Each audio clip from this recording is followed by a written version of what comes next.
എല്ലാവർക്കും നമ്മുടെ ചാനലിലേക്ക് സ്വാഗതം. ഇന്ന് നമ്മൾ നല്ല അടിപൊളി ഉണ്ണിയപ്പത്തിൻ്റെ റെസിപ്പിയാണ് ചെയ്യുന്നത്. ഇൻസ്റ്റൻ്റായിട്ട് ചെയ്തെടുക്കുന്ന ഉണ്ണിയപ്പമാണ്. നമ്മൾ മാവ് അരച്ച് വെക്കാനോ പഴം ചേർക്കാനോ ഒന്നും നിൽക്കേണ്ട ആവശ്യമില്ല, പെട്ടെന്ന് റെഡിയാക്കി എടുക്കാം. അപ്പോൾ നാടൻ ഉണ്ണിയപ്പത്തിൻ്റെ റെസിപ്പി ഞാൻ ഓൾറെഡി ചെയ്തിട്ടുണ്ട്, കാണാത്തവർ കാണാൻ മറക്കരുത്. അപ്പോൾ നിങ്ങൾക്ക് ഈ വീഡിയോ ഇഷ്ടമാകുന്നുണ്ടെങ്കിൽ എന്തായാലും ഒന്ന് ട്രൈ ചെയ്ത് നോക്കാൻ മറക്കരുത്. കൂടാതെ നിങ്ങളുടെ ഫ്രണ്ട്സിനും ഫാമിലിക്ക് ഈ റെസിപ്പി ഒന്ന് ഷെയർ ചെയ്യാൻ മറക്കല്ലേ.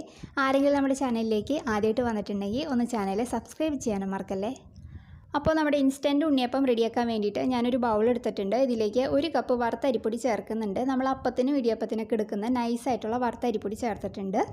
ഇനി ഇതിലേക്ക് 1/4 കപ്പ് മൈദപ്പൊടിയാണ് ചേർക്കുന്നത്. മൈദപ്പൊടി ചേർക്കുമ്പോൾ നല്ല സോഫ്റ്റ് ആയിരിക്കും നമ്മുടെ ഈ ഉണ്ണിയപ്പം. ഇനി ഇതിലേക്ക് 1 ടേബിൾ സ്പൂൺ ഏലക്ക പൊടിച്ച് ചേർക്കുന്നുണ്ട്. ഏലക്കാപ്പൊടിയുടെ അളവ് നിങ്ങളുടെ ഇതിനനുസരിച്ചിട്ട് മാറ്റം വരുത്താം. ഇനി ഇതിലേക്ക് 1/2 മുറി നാളികേരം 2 ടേബിൾ സ്പൂൺ നെയ്യിൽ വറുത്തെടുത്തിരിക്കുന്നതാണ് ചേർക്കുന്നത് കേട്ടോ. അപ്പോൾ നിങ്ങൾക്ക് ഇതിന് പകരം വേണമെന്നുണ്ടെങ്കിൽ നാളികേരത്തിൻ്റെ കൊത്ത് വറുത്തിട്ട് അത് ചേർത്ത് കൊടുക്കുക. ഞാനിപ്പോൾ നാളികേരം ചെറുകിയതാണ് വറുത്തിട്ട് ചേർക്കുന്നത്. ഇനി ഇതിലേക്ക് 3 അച്ച് ശർക്കര 1/2 കപ്പ് വെള്ളത്തിൽ മെൽറ്റ് ചെയ്തെടുത്തിരിക്കുന്നതാണ്. അപ്പോൾ ഇത് നല്ല ചൂടുണ്ട്, നല്ല ചൂടോടുകൂടി വേണം നമ്മൾ ഈ മാവിലേക്ക് ചേർക്കാൻ കേട്ടോ. അപ്പോൾ അത് ചേർത്ത് കൊടുക്കുന്ന സമയത്ത് ഒരു അരിപ്പ് വെച്ചിട്ടൊന്ന് അരിച്ചിട്ട് ചേർക്കുക, എന്തെങ്കിലുമൊക്കെ അഴുക്കുണ്ടെങ്കിൽ പോകാൻ വേണ്ടിയിട്ടാണ്. അപ്പോൾ അത് ചേർത്ത് കൊടുത്തിട്ട് നന്നായിട്ടൊന്ന് മിക്സ് ചെയ്തെടുക്കുക. അപ്പോൾ നിങ്ങളിത് മിക്സ് ചെയ്തെടുക്കുന്ന സമയത്ത് വെള്ളത്തിൻ്റെ അംശം കുറവാണെന്ന് തോന്നുന്നുണ്ടെങ്കിൽ കുറച്ച് പച്ചവെള്ളം ഒഴിച്ചിട്ട് നമുക്ക് മിക്സ് ചെയ്തെടുക്കാം. അപ്പോൾ നമ്മുടെ മാവ് വല്ലാതെ ലൂസായി പോകരുത്, വല്ലാതെ തിക്കുമായിരുന്നു, ഒരു സെമി തിക്ക് പാകത്തിന് വേണത് കലക്കിയെടുക്കാൻ കേട്ടോ. അപ്പോൾ ഞാൻ ഇവിടെ എടുത്ത മുഴുവൻ ശർക്കരപ്പാനിയും ചേർത്തിട്ടുണ്ട്. അപ്പോൾ അതാ ഈ ഒരു പാകത്തിന് നമ്മുടെ മാവ് റെഡിയായി വന്നിട്ടുണ്ട്, കണ്ടില്ലേ. ഇനി ഇതിലേക്ക് ഒരു നുള്ള് സോഡാപ്പൊടി ചേർക്കുന്നുണ്ട്.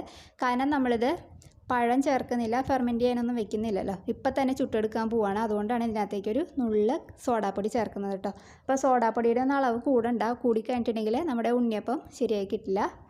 അപ്പോൾ അതും കൂടി ചേർത്ത് കൊടുത്തിട്ട് നമുക്ക് നന്നായിട്ടൊന്ന് മിക്സ് ചെയ്തെടുക്കാം. അപ്പോൾ അതാ നമ്മുടെ മാവ് ഇവിടെ റെഡി ആയിട്ടുണ്ട്. ഇനി നമുക്ക് ഇപ്പം തന്നെ ചുട്ടെടുക്കാം. അതിന് വേണ്ടിയിട്ട് സ്റ്റൗ ഓണാക്കി ഞാൻ ഉണ്ണിയപ്പച്ചട്ടി വെച്ച് കൊടുത്തിട്ടുണ്ട്. അതൊന്ന് ചൂടായിട്ട് വരുമ്പോൾ നമുക്ക് അതിലേക്ക് എണ്ണ ഒഴിച്ച് കൊടുക്കാം.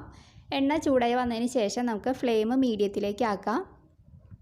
എന്നിട്ട് നമുക്ക് ഓരോ തവി മാവും ഇതിനകത്തേക്ക് ഇതേപോലെ ഒഴിച്ച് കൊടുക്കാം. അപ്പോൾ ഹൈ ഫ്ലെയിമിൽ ഇടരുത് കേട്ടോ. ഹൈ ഫ്ലെയിമിൽ ഇട്ടിട്ടുണ്ടെങ്കിൽ വല്ലാതെ കരിഞ്ഞു പോകും, ഉൾഭാഗം നമുക്ക് കുക്കായി കിട്ടില്ല. അപ്പോൾ ഒരു ലോ ടു മീഡിയത്തിൽ ഇട്ടിട്ടൊന്ന് കുക്ക് ചെയ്തെടുക്കാം കേട്ടോ. അപ്പോൾ ഒരു സൈഡൊന്ന് ആയി കഴിയുമ്പോൾ നമുക്കതൊന്ന് തിരിച്ചിട്ട് കൊടുക്കാം.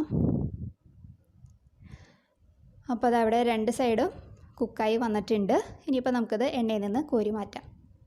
അപ്പോൾ ഇതേപോലെ ബാക്കിയിരിക്കുന്ന മാവ് നമുക്ക് റെഡിയാക്കി എടുക്കാം. അപ്പോൾ ഈ ഒരളവിനൊരു 10-35 എണ്ണം കിട്ടും കേട്ടോ ഉണ്ണിയപ്പം. അപ്പോൾ ഇതാ നമ്മുടെ എല്ലാ ഉണ്ണിയപ്പവും ഞാനിവിടെ റെഡിയാക്കി എടുത്തിട്ടുണ്ട്. കണ്ടില്ലേ, നല്ല അടിപൊളിയാക്കി ഇട്ടിട്ടുണ്ട്, നല്ല സോഫ്റ്റ് ആയിട്ടുള്ള ഉണ്ണിയപ്പമാണ്. അപ്പോൾ നിങ്ങൾക്ക് പെട്ടെന്ന് റെഡിയാക്കി എടുക്കാൻ പറ്റും. അപ്പോൾ നിങ്ങൾക്ക് ഇഷ്ടമായിട്ടുണ്ടെങ്കിൽ എന്തായാലും ട്രൈ ചെയ്യാൻ മറക്കരുത്. നല്ലൊരു വീഡിയോ ആയിട്ട് അടുത്ത ദിവസം കാണാം. താങ്ക്